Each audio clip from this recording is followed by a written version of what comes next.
Right, Chris, thank you. Well, of course, it is the start of a new year, and a lot of you may have made a resolution to eat healthier and be healthier this new year. Joining us this morning is registered dietitian Julie Feldman to talk about some of the top nutrition trends that we should adopt for the year. Sounds good. All right, so you got a little spread here. What's one of the first things that we should keep in mind? Well, it seems that the more things change, the more they sort of stay the same. And there was a lot of research actually in 2013 to support eating in moderation, which I know isn't really all that newsworthy, but sometimes it's good to hear it. I think a lot of people try to follow trends and do really sort of funky things with their diet in hopes of a sort of magic bullet. But big studies out of the National Cancer Institute and the National Institutes of Health show us that eating a balanced diet that includes whole grains, a balance of protein, plenty of fresh fruits and vegetables, and things high in omega-3s like fish are actually really likely to reduce our risk for heart disease and cancer, which all of us want. Absolutely, and that's a lot of what's behind the Mediterranean style diet, right? Exactly. It's exactly true, and it's nice to have new research to sort of support that.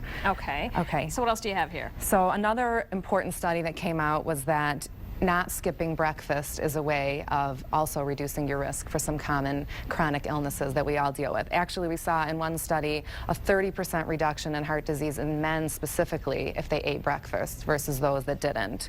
So it's really important to eat breakfast, not just grab, let's say, a piece of toast or something out the door, but to eat some type of whole grain. So I brought oatmeal as sort of the typical thing, but also to include protein with it. And I included some easy choices that are quick and you can take out the door with you to include protein. How easy I know. this? Hard-cooked eggs right here, right? I know. I thought I reached a low when I adopted the already hard-boiled eggs, but they really are so fantastic and they're easy. They're always fresh and in the fridge and easy to grab. So egg whites are perfect protein, and I encourage people to include them at breakfast time. Okay, and what about this?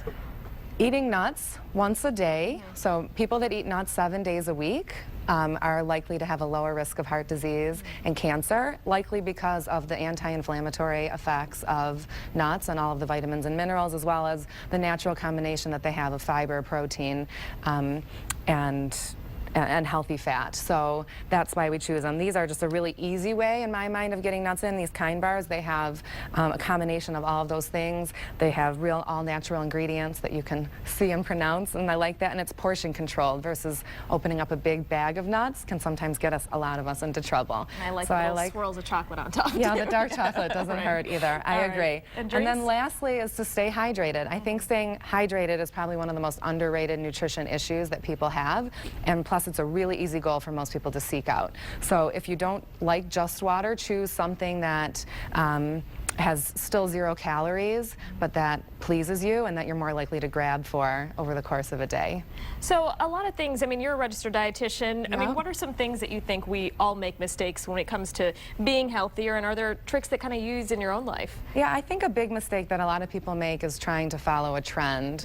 Or, a lot of people watch you guys on the news and read publications for like the latest tip, and then they sort of latch on to that one thing and think that's going to be it. And I think you really have to think big picture. Not only is it important that you eat well, but that you also exercise, which we didn't talk about today, that you get the right amount of sleep. We try to get 7 to 9 hours of sleep. Eating well can actually help you stay asleep once you've found the time to sleep, which is always a challenge to begin with. But I think sort of thinking big picture is really important, and also paying attention to the fact that what you adopt in January needs to be something that you feel like you can live with forever. It can't be something super extreme that's only going to last a couple of weeks. All right, Julie Feldman, thanks so much for your advice. We're going to have more information on these tips on our website, WXYZ.com. Just check the Scene on 7 section. We'll be right back.